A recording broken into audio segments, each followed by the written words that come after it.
Beyond the noise and the negativity, there is a Jamaica that is building, thriving, and thinking. At Let's Talk, we're capturing that spirit and exploring the issues that define our modern lives, from empowerment to finance to current affairs. It's more than just a conversation, it's an investment in us.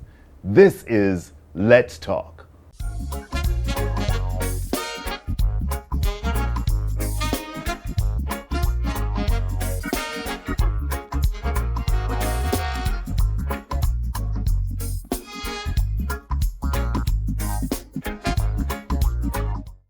Welcome.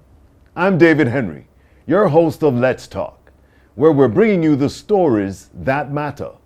When we think about Jamaica's development, we often look at the buildings rising in our skyline. But behind every project, there is a story of resilience, precision, and the gift to take what it takes to build and stay in business for decades. Our guest today has stirred a cornerstone business in the Jamaican construction industry for over several years. And he's seen the market evolve through every challenge, including the recent impact of Hurricane Melissa. Please welcome to our show, Alexander Robinson, Managing Director at Fence Sing Associates. Alexander, how are you doing, Reggie? I'm better now. Nice. Nice having you here, man. But look, and we're not going to beat around a bush. I'm just going to dig straight into it. I'm curious as to how you got involved in the construction and the fencing industry. Is this something that you've often wanted to do? No, actually, in high school, I wanted to become a pilot. Mm-hmm. Yes, I had a colleague. Pilot to construction. Well, it was a dream of mine to become a pilot. Mm-hmm. And over a number of years in high school, I stood fast to that dream. Mm-hmm. I did research. I got the subject that I thought would take me there. Okay. However, when I went to community college, mm-hmm. I finished high school, went to Exeter Community College, and there were not enough courses for me to do what they call it again? Aeronautics. Okay. Mm-hmm. There are not enough related subjects. So they suggested that I do something technical.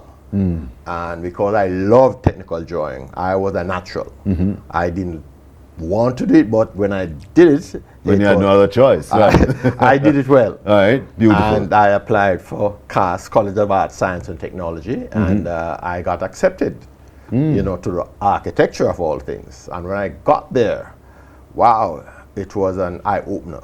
Mm. Yes. In what sense?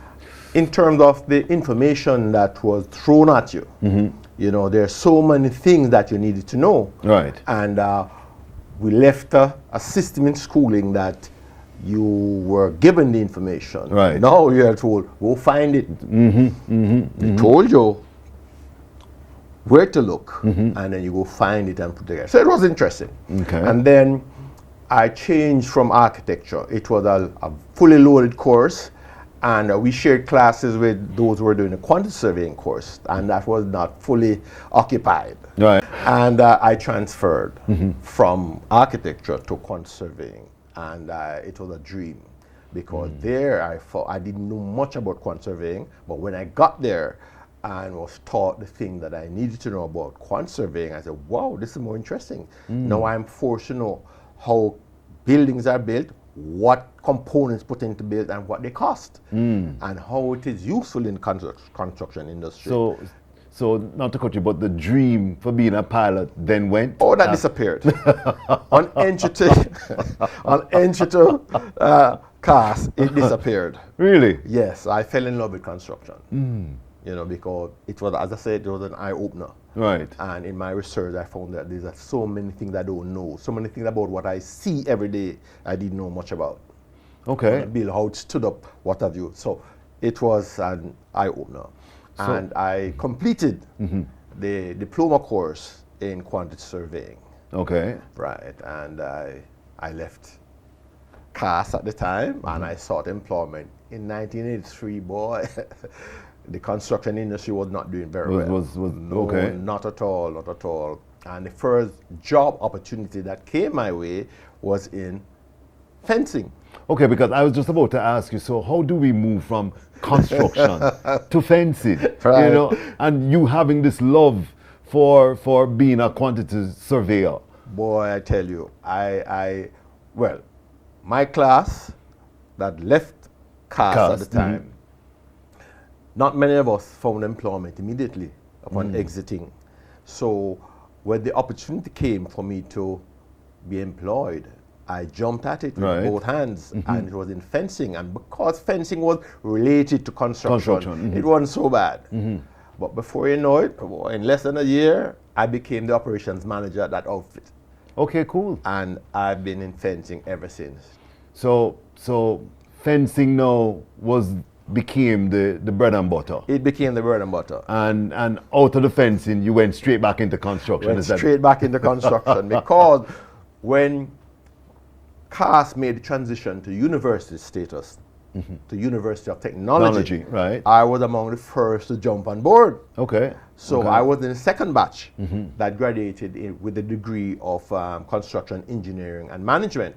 And so you went back because you wanted to upgrade? I wanted to because know more. The industry was dead, was that it?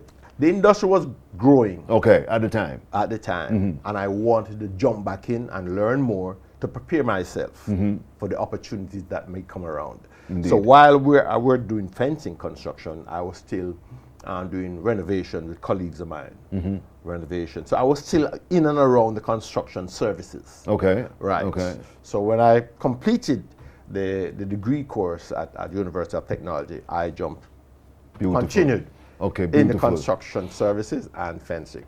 So fencing might seem straightforward to the person on the street, but you serve everyone from homeowners to large-scale commercial developers. Yes.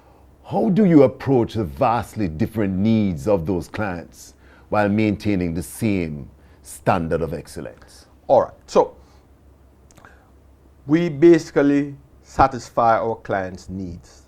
Once they think they need fencing, we have a meeting. We go on site, we look to see what is possible and what is not. Sometimes what the client wants is not what they need. Okay, indeed. Right. So with our experience, we're able to guide the client as to what is best suited for either securing the boundary or adding security to their property.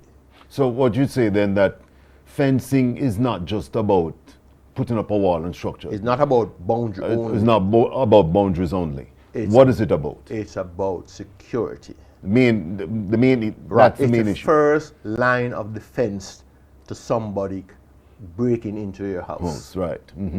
So once you adequately secure your boundary, right, your first line of defense is activated. Okay. Right. So they have to do a lot more to get into your house. Right. Right. So our job is to help you to get there. So if you just want to demarcate your property from your neighbor to make sure there's no offense, people trespassing or whatnot, you both want an ordinary fence, and then we will ask them what height you want, what type you want, and we can give them a wall, a block wall, a timber structure, or a metal structure, or a combination of all, right? And if they're really serious about security now, then we can get some electronic surveillance equipment that is attendant on the fencing. Okay. Right, that will trigger an alarm inside to notify that somebody has breached your outer defenses. Right. So we're going to take a break. Okay. And come right back. I am Sanati Holness Plummer, National Project Coordinator at UNIDO, and you're watching Let's Talk. Are you seeking specialty dental care? Well, look up Emirates Facial and Dental Specialists, Jamaica's only all-specialty dental practice. All board-certified oral surgeons, periodontists, and endodontists, offering maxillofacial procedures such as wisdom teeth extractions, laser gum surgery, dental implants, and root canals. Dr. Williams Parkin and Beecher offers state-of-the-art specialty procedures at affordable fees. Call 876-678-3633 877-6967 or 876-391-2923 to schedule an appointment today. Your brand deserves to be seen. Don't settle for ordinary. Choose Symbiotic Media, delivering ultra-sharp, crystal clear LED screens that make every image pop. Brighter visuals, seamless setup, service you can trust. From major events to intimate podcasts, big or small, we do it all. Your screen deserves to be seen. Call Symbiotic Media, 876-429-1110.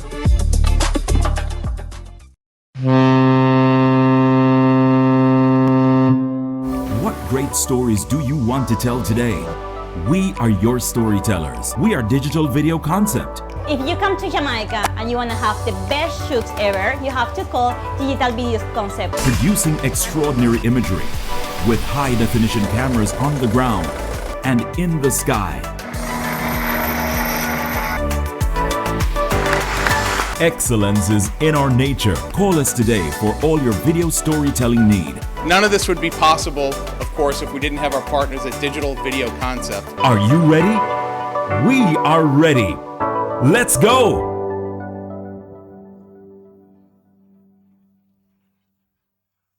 Welcome back to Let's Talk. In studio with me today is Managing Director of Fencing Associates, Mr. Alexander Robinson. Alexander, Jamaica is no stranger to natural disasters, coming from Hurricane Gilbert, Beryl, and recently Hurricane Melissa. And I'm sure Melissa brought new realities to your doorstep. In your line of work, how has the post-hurricane environment changed your approach to construction? Are you seeing new demands for durability or different materials in the business? Not really. Okay.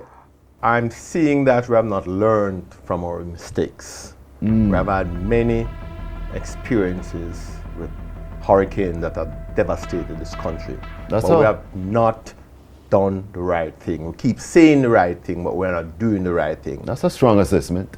After each event, we're told that we will build back better. I'm sure you've heard the phrase, build back better. Oh, indeed. But have we? Look at Westwood High School for Girls. Hurricane Beryl took their roof last year. This year, Hurricane Melissa took it again. So was it better? No, we build it back same way. There's a big rush to replace what was blown off, Right. replace what was thrown down, but we're not taking any step to build it back better. But why is that so then, Alexander? I think it has to do with policies. Policies at the municipal level, at governmental agencies level. We must insist that certain schools, structures must be built a certain way. We have seen from 1969 when the Matalan came up with this structure of slab roof, Right. concrete structure that has withstood hurricane disasters, it withstood earthquake, and still around. But Alexander, you are part of the Master Builders Association. Yes, correct? I am. So this is the voice of the industry. So when I hear you with such passion about building back better, why isn't it better? We are suffering from inadequacies with our governments, right?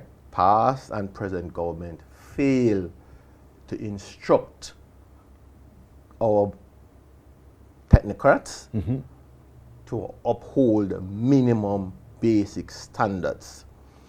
I don't understand why we're still putting zinc roof. Zinc is the first covering, is Right. the first to go in a hurricane. Indeed. Right, Indeed. and we put it back every single time. I don't know why we are offering people shelter in structures that have the same zinc roofing. Why can't we insist on basic minimum standards?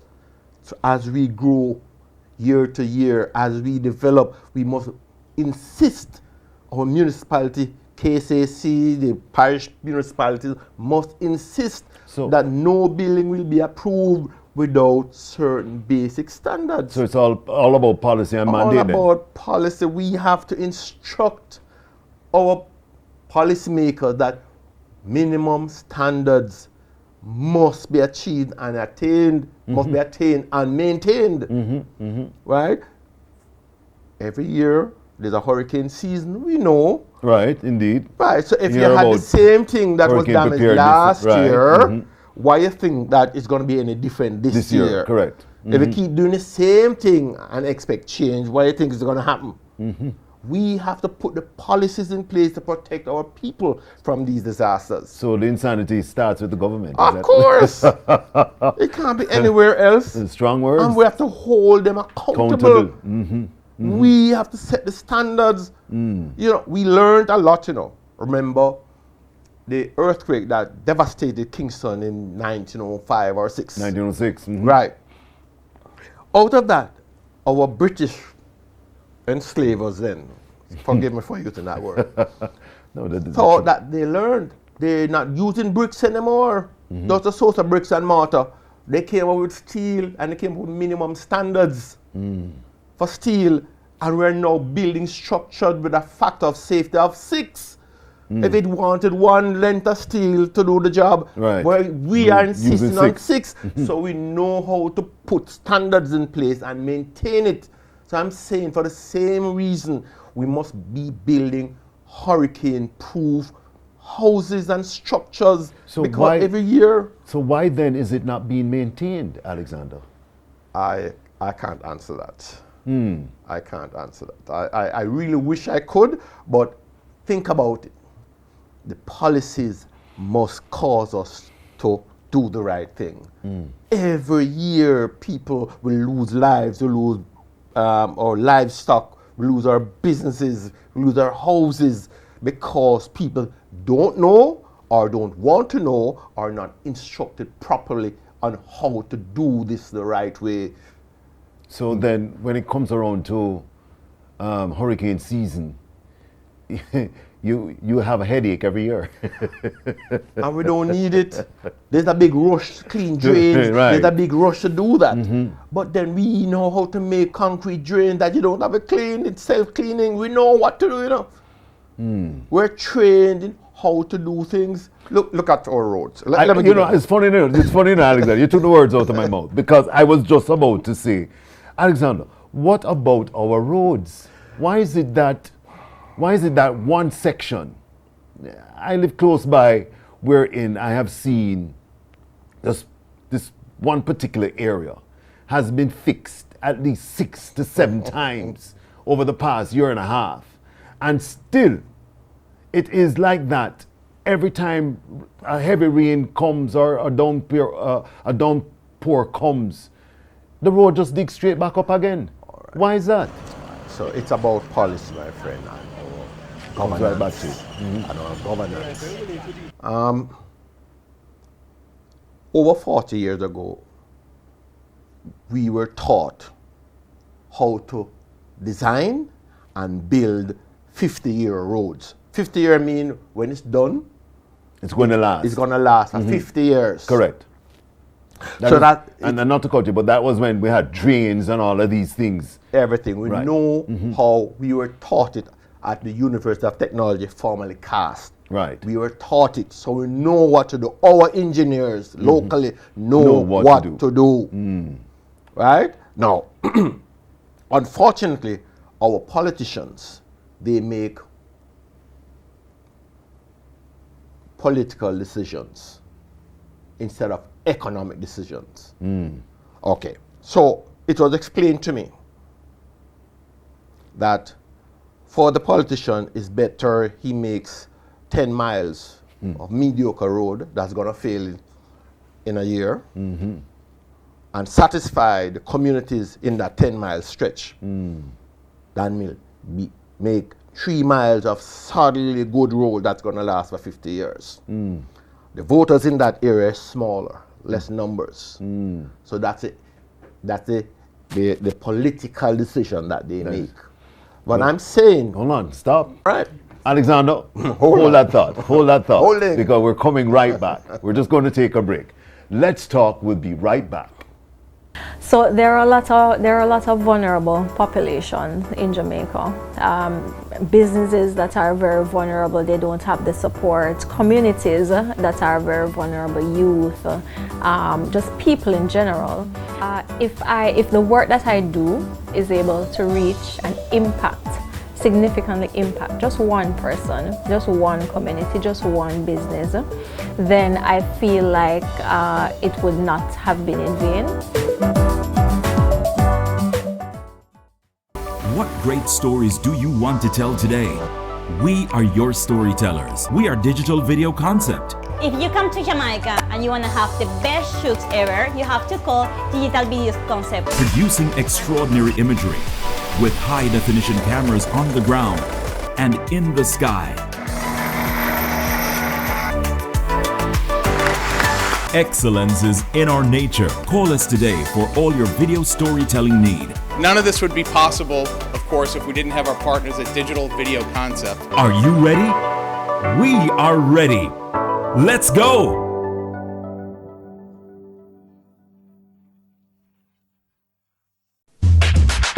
Your brand deserves to be seen. Don't settle for ordinary. Choose Symbiotic Media, delivering ultra-sharp, crystal clear LED screens that make every image pop. Brighter visuals, seamless setup, service you can trust. From major events to intimate podcasts, big or small, we do it all. Your screen deserves to be seen. Call Symbiotic Media, 876-429-1110.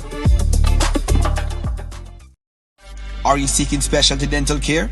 Well, look up Emirates Facial and Dental Specialists, Jamaica's only all-specialty dental practice. All board-certified oral surgeons, periodontists, and endodontists, offering maxillofacial procedures such as wisdom teeth extractions, laser gum surgery, dental implants, and root canals.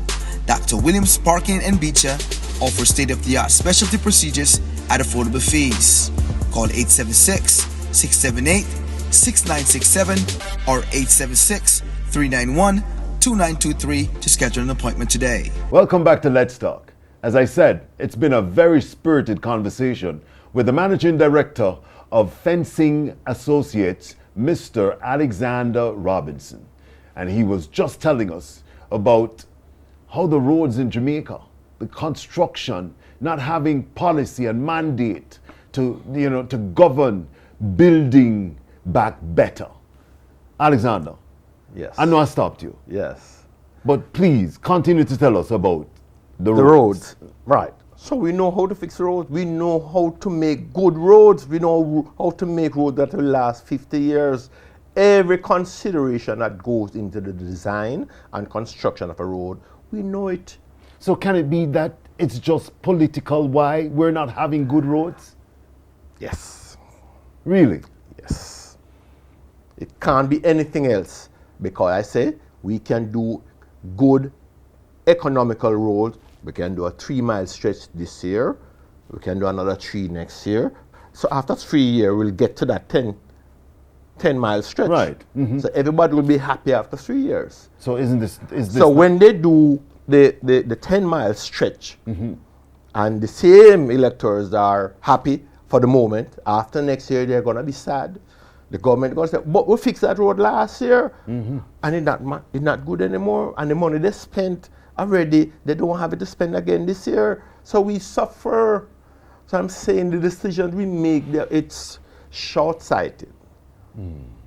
A lot of roads and structures in Jamaica and this country can be built better.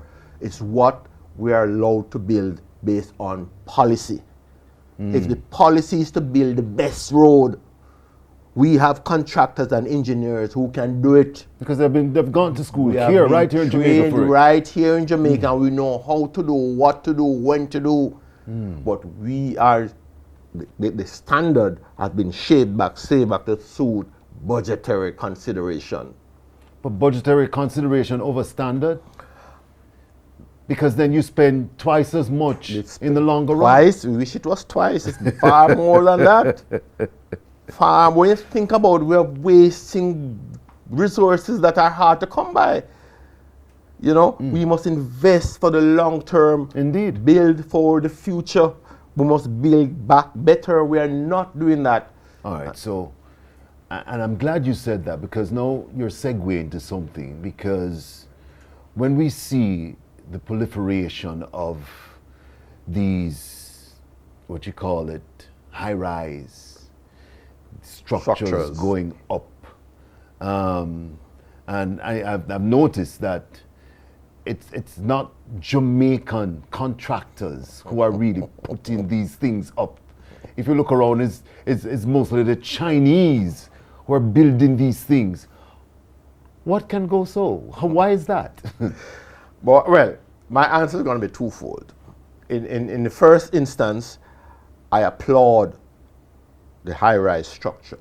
Okay. It is a way of the future of this country. Indeed, okay. We don't have enough land mass. Speed, right. So if we can't go wide, we have to go up. We must, have to, we must. We're compelled to go up. Right? So if we're not going up, we're wasting time. Okay. And I think our municipalities who authorize construction projects need to insist that anything new you're coming with must be high rise, or you can't do it in the corporate area. Go to some bush and do something else. But corporate area, standard must be raised. All right, that's one. Right.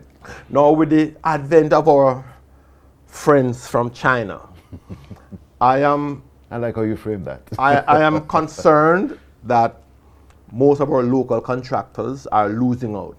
We can't compete with the Chinese in terms of the cost of construction.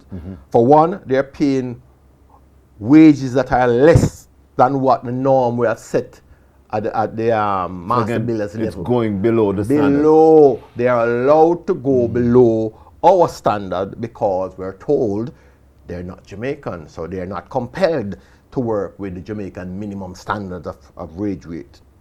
Right? It's allowed to happen. I don't know why or whose decision it was, but that's one. That's one. Two, they're allowed to bring in equipment, trucks and cranes and all these things that the Jamaican contractors or equipment we have many businesses whose job was to rent and equipment rental and sell these equipment. Correct. Now they are probably out of business now because the Chinese are bringing in these same thing that they offer. So we can't compete again, and they're now, because they bring it in duty free, right, against what we have to use and pay a lot of money for, we can't compete. The playing field is definitely not level. The playing field is not level. And of course, the Chinese, they have some level of efficiency that we don't have. Okay, fair enough. Right? So they come already to the table with low cost. And because we are forced to compete with them now, we're here with our standards and our costs. Right. But they're down here and they're allowed to remain here. So we have no choice then but to lower standard and rates. That's correct. That is correct. So we cannot compete. So then how do you survive then, Alexander? Well, we have two choices. You can work for the Chinese, right? Or you can get out of the business and try something else. But that's it.